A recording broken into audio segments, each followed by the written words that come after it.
Go ahead and open up Lightroom Classic CC, and now we're going to learn how to import your photos. First, I want to give you a quick overview of the program if you're completely brand new to it. Know that this is not a complete Lightroom course from, every single button to the end. We want to do a quick dive of how to use the tools to do basic and some advanced edits. And as we go through time, we will continue to add lessons, brand new lessons, or content from my other full Lightroom class to this photography masterclass so that you have access to our best content so that you don't have to go out and purchase another class unless you want to and unless you want that full sort of class. You have your top menu up here, which will get to a lot of things like importing and making quick edits and organization. You have your main window where you have different sort of modules. Your library is where you organize photos. Your development is where you edit your photos. And then you have these other ones for creating things like books, slideshows, printing, web apps, and even putting your photos on a map. Over on the right and left-hand side, you usually have menus for the different options depending on what sort of module you're in. So if you're in the develop module, you'll have your editing options on the right. You'll have other presets and options on the left we'll go over in the future lessons. Back to the library tab, or really either of these, you have your photo tray at the bottom, which is the photos that are in the current sort of folder that you're going through. And these you can go through, and it's an easy way to get from one photo to the next, especially when you're in the develop tab. You can go from one photo to the next. Okay, so that's kind of your crash course of the workspace. How do you actually import photos? The easiest way is when you're in the library module, click this big import button in the bottom left. From there, you pick a source on this left-hand side, and the source is either some folder on your computer or in some sort of media card or external hard drive that you have plugged in. So I have my photos that I want to import, and you should have downloaded these already if you haven't done so. They're in the Lightroom Classic CC folder. Make sure you download that and unzip the photos from there, or that folder. And so that's going to be on my desktop. So I'm on a Mac. This might look a little different if you're on a PC, but that's the great thing about Lightroom is it's good for Mac or PC users. So let's go. There's selecting all my photos for editing and go into Lightroom Classic CC. So when you select the folder that you want to import photos from, your photo should appear here in this big window in the middle. Here you can select the individual photos that you want to import. You can click this button up at the top left to select all photos or to unselect all photos.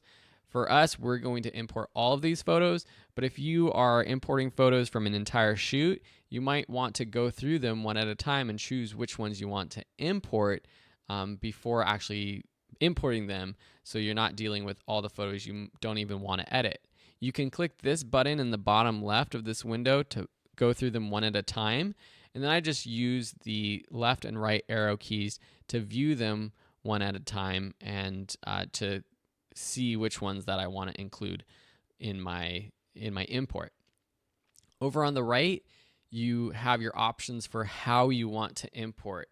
And so the main thing I want you to look at is add to collection here. And this is sort of a folder that you create to help organize, and you can add your photos to existing folders or create a new folder. So you can see here that I have a Photography Masterclass 2.0 folder that has all the photos that we took in this class. We have a selects folder which has the best photos. I'm going to click the plus button to create a new folder, and I'll call this Practice Edits. And then select Create. And now when we import this, it will put it into that folder.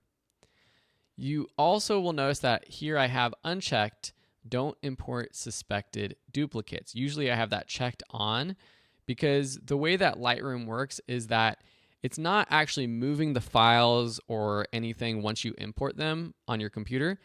It's just reading from the file that's on your computer, and you don't want to have to end up importing the photo twice You don't want to have a duplicate just because it gets a little messy. And so once you've imported it, Lightroom knows if you've imported it. And so if you're going back to that folder and trying to import new photos the next time, it will tell you that those photos have already been imported. Awesome. So this is pretty much all we're going to do, and then click import down here in the bottom right. Once it's imported, and you'll see that it goes through this sort of progress bar in the top left, whenever you're exporting or saving or importing, that progress bar will go. And now they are imported, and they are imported into a specific folder and catalog. So here on the left-hand side, you have a few different options for organizing and adjusting or just finding the photos. So first you have your catalog, which is sort of your general full library of photos. If you want to see all the photos you've imported, click all photos. If you want to see your previous import, you click previous import, and there's a couple other options here, but don't worry about those right now. Another way to find your photos is if you want to find photos from a specific folder structure on your computer, and that's under folders. So here I have two hard drives, my Mac HD, that's my home computer, and then my hard drive that's plugged in. So here are all the folders that I've imported in the past from this hard drive. This is the only one that's imported from my computer because I kind of restarted everything from scratch, and that's why there's only one. So I can click that, and that shows up all these photos.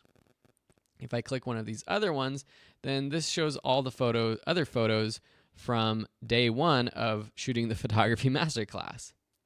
And so that's the way of finding photos based off of where they live on your computer. The last option is through this collections. And this is what we did when we imported. We created a new collection, Practice Edits. So I can show you that I have the photography masterclass, which is all the photos, the selects, and now these photos are the same as that are in our folders. It's just organized in a different way. And so from here, we can create new collections. We can also add photos from one collection to another, or completely new photos into a collection. If you're in the library and you want to do that, just select the photo or multiple photos. And then you're going to go down to, where is it? Add to collection. Actually, all you have to do is drag and drop. Easier than that. So just drag and drop into the folder that you want. All right, so a couple more things with organization, and that's with these different filters down here. So we're still in the library module, and let's do like a full screen view by clicking this button down here. So here's sort of the grid view, here's full screen. We can do different things like rating our images, flagging them, or unflagging them. And that's usually what I do when I import all my photos. I give them a rating.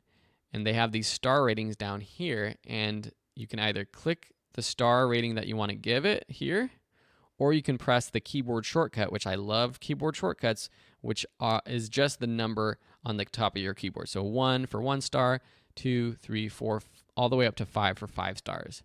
So what I do is I'll go through all my photos one at a time. So this one I set to 5, go to the next one and say, okay, this is a 4-star or 3-star.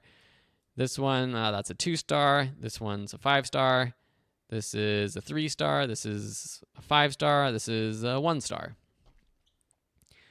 And then if you want to filter your photos, because say you shot a wedding and you shot 200 photos or 1,000 photos or however many, and you only want to see the 5-star photos, you can turn on these filters down here. And so it's kind of hard to see right now, but if we click over here to one of these star ratings, you can see that it's showing 1-star and higher, 2-star and higher, 3-star and higher, 4-star and higher, 5-star and higher. So that will show you all our 5-star photos. We can also change the option for maybe the rating is equal to, if we want to see just 3-star photos or just 2-star photos. I usually leave it at rating is greater than or equal to, because I generally just mark my top photos as 5, and those are the ones I'm going to edit. Click it again to get rid of that. The other option is to flag. So here's this button here, or this little flag option here, and you can click that on to flag this photo. Go to the next one, flag it, and then say, okay, this one I don't want to edit, so I'm not going to flag it. This one I'll flag, this one I'll flag, this one, no, I'm not going to flag. So if you want to flag, filter by flag now, you can filter by things that are flagged, things that have not been flagged, or with no filter, and then the rejected photos, which is the ones that have been unflagged or deflagged, or I guess it's a rejection flag, which is kind of sad. The last option is to filter and mark by color. So if you want to say that all my good photos are green, for example, you can right click, set color label to green, for example. And then if you go filter to the green photos, only your labeled green photos will appear. And you can combine these. You can say green photos that have a filter or a rating higher than 5. So you can see that you can get really intense with how you label and filter and organize your photos this way. And that's one of the reasons why I think Lightroom Classic CC is one of the best options for professional video editor or photo editors rather, because you can edit a lot of photos at once and stay really organized. All right, so that's enough with the organization and importing. Next, we're going to move on to doing our basic edits.